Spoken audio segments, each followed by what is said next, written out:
L'armure légendaire de la Russie tombe en poussière. Pendant ce temps, des millions de civils se transforment en blassons dans les zones soi-disant sécurisées du serveur. Sur la ligne de front, Slash, les troupes ennemies appuient frénétiquement sur le bouton d'abandon. Leurs barres de faim et de points de vie sont dans le rouge vif. Slash, quel spectacle pathétique. Vous pensez que c'est un bug de la matrice? Slash, que j'invente cette chute épique? Cette vidéo va vous dévoiler le désastre colossal Slash que la guilde du Kremlin tentait désespérément de censurer. Des captures d'écran et des fuites de données à l'appui. Mais ce n'est pas tout. Zelensky a lâché des statistiques de dégâts hallucinantes à Munich. Alors préparez vos potions de résistance au froid Slash aujourd'hui sur la chaîne de Monsieur Warlog.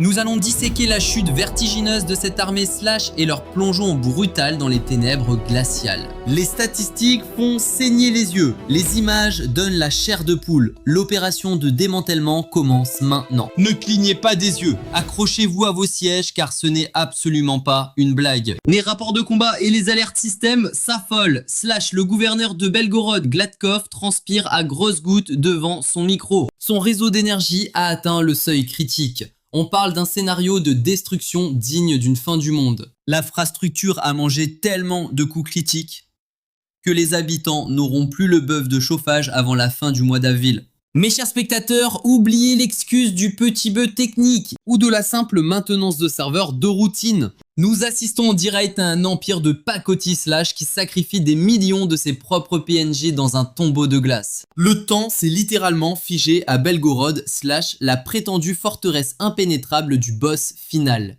Quand ce pauvre gouverneur Gladkov est apparu à l'écran, la voix tremblotante et le charisme dans les chaussettes, et qu'il a lâché cette confession humiliante devant tout le serveur. Le mythe de leur sécurité énergétique a volé en éclats, Slash comme du verre bon marché. Ce clown a dû admettre qu'à cause des combos dévastateurs Slash sur leurs installations, la ville entière subirait le malus de froid extrême sans la moindre goutte d'eau chaude jusqu'à fin avril. Incroyable. Slash, vous captez la dinguerie de cette annonce? Slash, attendre jusqu'à fin avril. En février et en mars, Slash, cette zone de la carte est un véritable enfer glacial. Le thermomètre affiche moins 20 degrés sans forcer. Slash, une vraie tempête de blizzard. Leur dire pas de chauffage, ça veut dire débrouillez-vous pour survivre les noobs. Fuyez ou transformez-vous en statue de glace. Selon les rapports d'espionnage ukrainiens, Slash, absolument tout le gameplay social de la ville est désactivé. Les tuyaux de chauffage dans les immeubles, ils explosent comme des grenades à fragmentation. L'eau gèle et fait tout péter. Slash, avez-vous vu ces clips viraux qui tournent sur les réseaux? L'eau qui coule dans les escaliers se fige en quelques secondes. Slash, une vraie magie de glace niveau maximum. Leur chaîne logistique est tellement éclatée au sol, Slash, qu'elle condamne les zones civiles au gel éternel. La jauge de crise humanitaire vient d'exploser, Slash, le plafond de l'interface. Et qu'en est-il de Briansk? Le malus de froid vous fera droit dans le cœur les amis. Cet effet domino hilarant commençait à Belgorod. Slash contamine maintenant toute la zone nord. Les bulletins de renseignement affichent un titre ironique. Slash, le destin de Belgorod. A été copié-collé. Cela prouve à quel point leur prétendue stratégie de génie Slash n'est qu'un immense game over. Les drones de précision ukrainiens ont visé les points faibles Slash en plein dans les transformateurs électriques. Les centres de distribution principaux Slash ont pris un tir critique en plein cœur. Même leurs propres bots de propagande comme Interfax et Profile.ru Slash n'arrivent plus à masquer cet échec cuisant. La ville entière est plongée dans le noir absolu Slash et un froid glacial. Savourez un puronie du karma. Pendant que leur boss final spammait ses attaques sur l'Ukraine, en hurlant son monologue de méchant, que Kiev gèle, que l'Ukraine supplie dans les ténèbres. Aujourd'hui, il se prend la carte retour à l'envoyeur. Belgorod et Briansk goûtent à leur propre poison. Mais attention, il y a une différence de niveau monumentale. En Ukraine, les joueurs se sont unis comme une vraie guilde. Ils ont écrit une épopée légendaire de résistance avec les générateurs de secours venus de l'Ouest. En Russie, pourtant, les beaux discours de Gladkov n'ont inspiré aucune résistance héroïque. C'était plutôt la panique totale, le mode fuite activé, l'évacuation massive confirmée par RBC Ukraine. Et la preuve absolue que le grand boss a complètement perdu le contrôle de son propre donjon. En ce moment même, à Belgorod et Briansk, les civils sont entassés en urgence dans des bus et expédiés vers des territoires isolés. comme de simples PNJ que l'on déplace. Ces villes devenues fantômes, abandonnées par des familles fuyant avec leurs enfants enroulés dans des couvertures, fuyant sans un seul regard en arrière. C'est l'incarnation parfaite du karma. Ce cauchemar que le Kremlin appelle son opération spéciale vient de défoncer leur propre porte avec le sourire. Des millions de personnes sans électricité, sans eau chaude, ni chauffage, et ce jusqu'au mois d'avril. Ce n'est pas juste une attaque critique contre une armée ennemie. C'est la fausse promesse d'un empire envers ses citoyens, qui part littéralement en cendres dans les flammes de la guerre. La Russie se fait écraser par son propre boss mythique. Le général Hiver gèle sur place toute leur arrogance militaire. Mes amis, pendant que les tuyaux explosent joyeusement à Belgorod et Briansk, transformant ces immensités en de pittoresques sculptures de glace. Ce sort de zone dévastateur n'a pas seulement frappé les maisons des innocents. À Belgorod, un soldat dont la famille a fini congelée cherche désespérément un kit de survie plutôt que des munitions. Tout ça pendant qu'il se meurt de faim et gèle sur la ligne de front. Laissez-moi vous révéler comment ces ténèbres glaciales ont poussé tout un front à brandir le drapeau blanc et pourquoi des milliers de soldats ont cliqué sur abandonner la quête. Aujourd'hui, on ne parle pas d'une simple retraite tactique de bas niveau, mes amis, mais bien de la plus gigantesque vague de désertion et de reddition jamais enregistrée. Un véritable rage kit massif dans l'histoire des guerres modernes. Pendant que les foyers de Belgorod et Briansk se transformaient en congélateurs géants, les fils de ces familles affrontaient un donjon de niveau apocalyptique sur le champ de bataille. Le président ukrainien Zelensky a d'ailleurs exposé ces statistiques choquantes aux yeux du monde entier lors de la conférence de Munich. Les rapports de guilde sont absolument formels sur l'ampleur spectaculaire de cette reddition. Le nombre de prisonniers de guerre a explosé, le plafond de verre franchissant le cap épique des 4000. Alors, comment une soi-disant armée invincible peut-elle abandonner la partie aussi vite? La véritable réponse est aussi cruelle que comique, la voici. Les données du terrain prouvent que la barre de motivation est à 0, noyée dans un chaos stratégique total parmi les troupes. Les enregistrements audio et les rapports futés de justesse par le Kiev Post ont mis en lumière ces attaques suicides où les commandants envoient délibérément leurs soldats au broyeur. Des chefs arrogants qui hurlent sur des soldats sans armure, avec un inventaire complètement vide et les doigts paralysés par le gel recevant cet ordre délirant à travers la radio. Comment ça vous refusez? Avancez, bande de lâches! Ce n'est plus une tactique de combat de haut niveau, mes amis. C'est l'effondrement pathétique d'un système corrompu qui traite ses propres joueurs comme de vulgaires statistiques jetables. Alors, pourquoi ces soldats refusent-ils le combat et appuient-ils sur se rendre? Tout simplement parce que leurs conditions de survie ont atteint le mode enfer hardcore. Avez-vous vu ces images du Kiev Post montrant la jauge de vie critique de ces prisonniers russes? Ces hommes ont atteint l'épuisement physique total à cause d'une logistique complètement éclatée au sol. On parle d'escouades entières qui n'ont pas croisé l'ombre d'un plat chaud depuis des mois, obligés de restaurer leur point de vie en avalant pathétiquement de la neige fondue. Tout ça parce que leur précieuse ligne de ravitaillement a été tranchée net. Et le summum de l'ironie absolue, les soldats russes, particulièrement vers la direction de Makiivka, marchent maintenant docilement vers les camps de prisonniers, en suivant un drone ukrainien comme s'il s'agissait de leur nouveau guide spirituel. Avant même de croiser le fer avec les forces ukrainiennes, leur barre d'endurance était déjà à 0. Plus aucune logistique, le néant total. Leur communication, complètement brouillée par une magie de haut niveau. Et leur ravitaillement pitoyable, largué par de pauvres petits drones, ont achevé les troupes sur la ligne de front. Malus mental et physique activé au maximum. Mettez-vous 2 secondes à la place de ce pauvre PNJ de base. Derrière lui, sa propre guilde qui menace de le supprimer s'il ose reculer d'un seul pas. Sympa l'ambiance, non? Et droit devant, l'armée ukrainienne qui affiche des statistiques technologiques totalement cheatées. Ajoutez à cela les debuffs de faim extrême et de congélation et vous obtenez le pire donjon possible. Les 4000 prisonniers annoncés ne sont même pas un trophée de guerre, c'est juste le nombre de joueurs qui ont préféré fuir le serveur. Pour ces soldats russes, la captivité ukrainienne s'est soudainement transformée en zone de sécurité absolue. Bien plus attirante que l'idée de mourir bêtement de froid ou de faim sur le champ de bataille. Mes amis, cette annonce de Zelensky vient d'anéantir en un clin d'œil la réputation prétendument invincible de l'armée du Kremlin. Le mythe est brisé. Stratégiquement parlant, la Russie ne peut absolument pas gérer une telle hémorragie de ses effectifs. C'est un désastre pour leur prestige.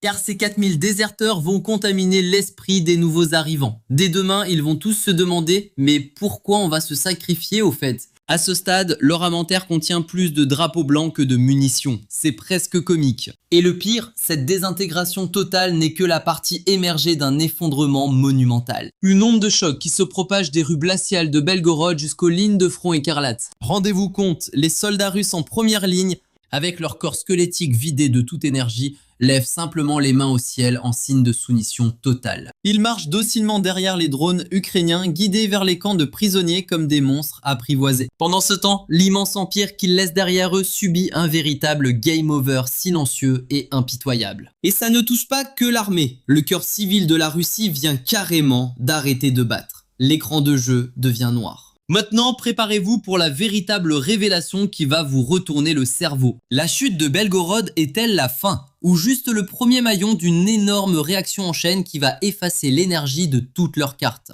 Accrochez-vous bien à vos sièges. Vous n'allez pas en croire vos oreilles car cet effet domino s'apprête à transformer les murs de leur forteresse en un donjon de glace mortel. Incroyable, non? Je parie que vous vous demandez quelle sera la prochaine zone à tomber. Décortiquons ensemble cette stratégie avec ma touche d'analyse experte façon maître de guilde Mr. Warlog. Le réseau énergétique russe, une vieille toile d'araignée héritée de l'ère soviétique avec un noyau central ultra connecté. Dès que les cristaux de distribution de Belgorod et les relais stratégiques de Briansk sont détruits, toute la charge magique bascule automatiquement sur les zones voisines, créant une surcharge fatale. Mais attention, les missiles Flamingo et les essaims de drones ukrainiens ne se contentent pas d'érafler l'armure de surface. Ils infligent des coups critiques directement sur les points vitaux de ce système obsolète. D'après les projections tactiques, cet effet domino sur le réseau énergétique annonce un cataclysme retentissant. Les territoires de Voronej, Koursk et même la ligne de défense de Moscou sont classés en zone de danger extrême. Et savez-vous pourquoi ? Parce que l'Empire n'a plus les matériaux de craft ni les fameuses pièces occidentales nécessaires pour réparer les dégâts.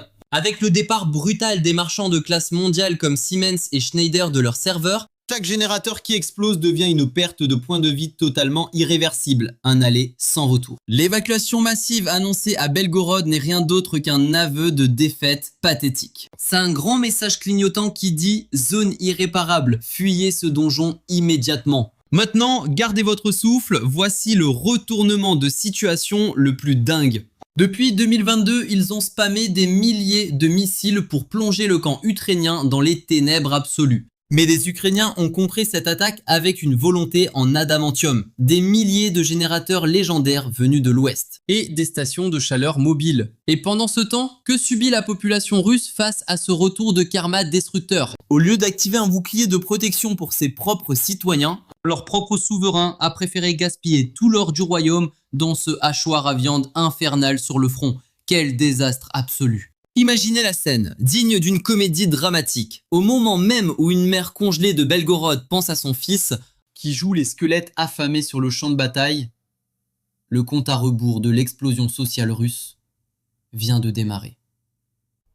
Les enregistrements audio qui ont fuité chez Interfax et dans les journaux locaux nous le crient sur tous les toits. La jauge de tension sociale de Briansk clignote dans le rouge vif, prête à exploser. Et avec des infrastructures en carton, le retour de flamme de la population s'annonce épique. Pour la Grande Russie, c'est une menace bien pire qu'un boss de fin. C'est l'éveil d'une rébellion féroce des personnages non-joueurs, de l'intérieur. Si demain, Voronej est englouti par les ténèbres et que les tuyaux de Koursk éclatent comme des glaçons géants, le joli conte de fées de l'opération spéciale de Poutine va muter en un véritable scénario de fin du monde. Mes amis, les dominos de la chute ont commencé leur chorégraphie. Les frappes chirurgicales ukrainiennes ne font pas que vaporiser des transformateurs. Elles pulvérisent au passage l'admiration aveugle des citoyens russes pour leur cher Kremlin. Quand ces fameux bus d'évacuation fuyant Belgorod viendront toquer aux portes de Moscou dès demain, à qui le grand patron osera-t-il encore balancer son mythique « Tout se passe comme prévu ». En résumé, ce sombre hiver russe n'est pas un simple caprice de la météo. C'est la congélation express et l'évaporation totale d'un système entier, d'un régime tout-puissant et d'une douce illusion. Les gars, juste ici, nous avons exploré les rues glaciales de Belgorod, les transformateurs explosifs de Briansk et savouré la tragédie de ces 4000 pauvres soldats capturés un par un. Alors, pourquoi je vous raconte tout ce drama? Juste pour faire le journal de 20 h? Certainement pas. À présent, grâce à l'œil de lynx de Monsieur Warlog, plongeons dans la blague très noire qui se cache derrière cette toile de fond. Admirez comment le Kremlin a réussi l'exploit prodigieux de s'enterrer dans son propre donjon. C'est la mort cérébrale absolue du système. Mais pourquoi ces génies ne réparent-ils pas le bug? Mes chers lecteurs, tout le monde se dit, bof, la Russie est immense, ils vont crafter 2 nouveaux transformateurs et repartir à zéro. Alerte spoiler, la vraie vie ne marche pas du tout comme ça. Préparez-vous pour le twist ultime que personne d'autre ne mentionne. La Russie subit un sortilège de paralysie technologique de niveau divin. Quand les installations énergétiques de Belgorod et Bryansk se sont fait rôtir, ce ne sont pas de simples amas de ferraille qui sont partis en fumée, mais bien les puces et logiciels intelligents de rang S fabriqués en Occident qui faisaient tourner toute la machine. Lorsque les gigantesques guildes comme Siemens, Schneider Electric et ABB ont déserté le serveur, elles n'ont pas laissé des pièces de rechange, mais d'immenses trous noirs dans l'inventaire. Selon les parchemins confidentiels décryptés par les mages en cybersécurité du Kyiv Post et du Financial Times, l'Empire russe n'a tout simplement plus les artefacts de contrôle nouvelle génération pour gérer ces machines à distance. Du coup, quand la lumière claque et s'éteint à Bryansk, le cerveau artificiel pour la rallumer s'est littéralement évaporé du pays. Voilà l'excellente raison pour laquelle on leur dit patienter sagement jusqu'au mois d'avril à Belgorod. Parce que même faire venir des composants depuis la Chine prend des lunes et cerise sur le gâteau, ces pièces ne rentrent pas dans les slots du système d'origine. Alors, quel est le lien entre cette farce monumentale et nos 4000 prisonniers grelottant au front? C'est ici que la petite touche magique de Monsieur Warlog frappe fort. La Russie a tellement cramé sa barre d'endurance qu'elle doit choisir sa quête, chauffer ses villes ou nourrir sa propre guilde armée. Compléter les deux objectifs est devenu purement impossible. Les 4000 captifs annoncés par Zelensky à Munich sont les dindons de la farce d'un troc logistique catastrophique. Pendant que le Kremlin gaspille ses dernières potions d'or pour rafistoler les ruines de Belgorod, il a carrément bloqué l'envoi des rations de survie à ses guerriers sur le champ de bataille. Que les soldats qui se sont rendus ressemblent à des squelettes de niveau 1 n'est pas un accident. C'est un choix de gestion digne du pire administrateur. Poutine crame sa trésorerie uniquement pour étouffer le début de révolte dans ses propres forteresses, à l'image de cette fameuse évacuation d'urgence de Belgorod. Pour sauver son propre trône royal, le boss de fin a carrément oublié d'acheter des lunettes à ses sbires en première ligne. Oups, ce n'est pas juste la barre de vie de l'armée qui tombe à zéro. C'est une faillite morale de niveau légendaire. Imaginez la tête du personnage de base quand il apprend que sa propre faction s'est fait raser et que sa ville est désertée. Et que sa famille joue les glaçons vivants parce que le chauffage est en grève. Sympa le bonus de guilde, non? Du coup, sa jauge de rage explose, mais au lieu de taper sur les héros ukrainiens en face, il a soudain très envie de casser les murs du boss final au Kremlin. Ces 4000 petits drapeaux blancs qu'on agite frénétiquement, ce n'est que la première vague d'une mutinerie épique. Mes chers lecteurs, le résultat est tombé. Le grand méchant s'est pris son propre sortilège en pleine poire. Coup critique. Chaque attaque de destruction lancée pour plonger l'Ukraine dans le noir leur revient aujourd'hui sous la forme de tuyaux qui explosent à Belgorod. Le karma a un humour ravageur. Suivi d'une petite ampoule qui clignote et meurt tristement à Bryansk. Game over pour le réseau électrique. Et des jeunes soldats qui lèvent les bras, la barre d'endurance dans le rouge. Franchement, appelez-vous ça une guerre de rang S? C'est la grande symphonie d'un crash de serveur total. L'inventaire est vide, les alliés mangent du popcorn et le malus de l'hiver glacial continue. Aujourd'hui, on a vu en direct comment le fameux conte de fées de la soi-disant deuxième armée du monde s'est fracassé contre les murs arrogants de leur propre château pour se transformer en un grand dodo d'épuisement dans la neige. Admirez la vérité toute nue. C'est moins impressionnant sans l'armure de niveau 100, hein? Ces attaques ultimes à plusieurs milliards lancées pour éteindre la lumière ont fait un magnifique demi-tour magique, pour finalement transpercer le cœur énergétique de leur propre base. Pif, paf, boum, un autofrag magistral. À ceux qui spannent dans le chat que c'est une faction surpuissante et qu'ils trouveront une faille, je rigole, quelle faille? Comment relancer la machine quand tu n'as plus de ressources, que les ingénieurs ont quitté la partie et que les troupes ont l'estomac dans les talons? Sans oublier les villageois condamnés à jouer les bonhommes de neige jusqu'en avril. Comment faire un respawn avec ça? Spoiler, on ne peut pas. Mes amis, les images exclusives de Monsieur Warlog, aujourd'hui c'est l'écran de fin d'une époque tout entière. Préparez le générique. Belgorod est sous un sortilège de glace. Bryansk a complètement perdu le courant. 4000 recrues sont passées par la case prison d'un coup. Et c'est quoi le prochain niveau? La suite, c'est l'effondrement comique de cette tour de mensonges géante qui s'écrase sous le poids de son propre ego. Splash. On continuera à se retrouver pour affronter le boss final de la vérité, même si son donjon est glacial. Abonnez-vous, activez la cloche magique et ne ratez pas une seule seconde du plus gros retour de karma de toute l'histoire. C'était Charlie de la guilde Monsieur Warlog, à la prochaine pour un nouvel épisode croustillant.